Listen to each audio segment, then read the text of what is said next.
James Latemo is one of the founders of this great house here by the name Gusii Mwalimu House and Gusii Mwalimu Hotel.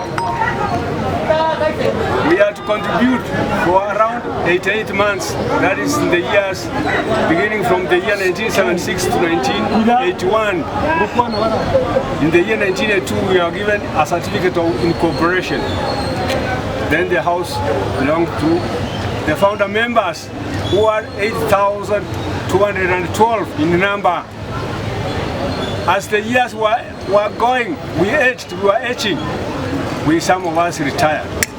But strangely, some strange people came and took out our properties without our knowledge. The house belongs to the teachers. We had, apart from the house here, Mwalimu Hotel and house, we had land in Rumuruti, around 780 acres and above. All of these have been taken by corruption. How much John is the chairman of this company, Gusii Mwalimu Investment Company Limited. As you have heard, this company started in the way the secretary said. And in the 1970s, we completed our work in 1982, 1981. 1982, we went as far as seeking for the incorporated certificate. We got this certificate in 1982. The certificate reads C20/82. The certificate reads our authorities, beginning from our courts to our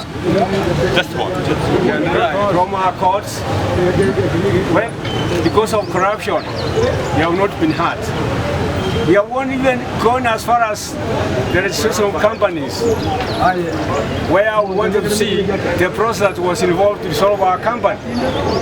There is nothing of the sort that's showing that our company was dissolved. Only that it's only corruption that's taking course. So indeed we are so much displayed. Our coming here today, we want the highest office in the land, read by His Excellency the President Ruto.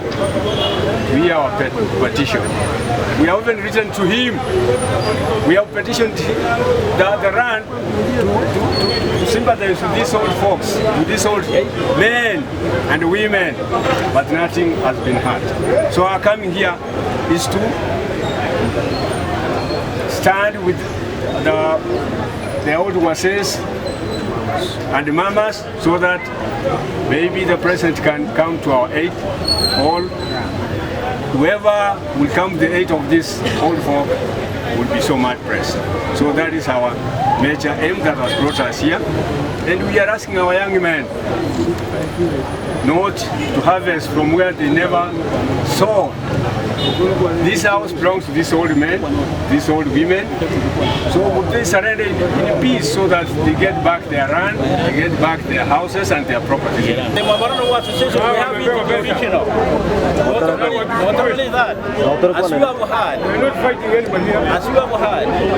we have gone as far as asking people very kindly to leave our things or our investment to us, but they have failed.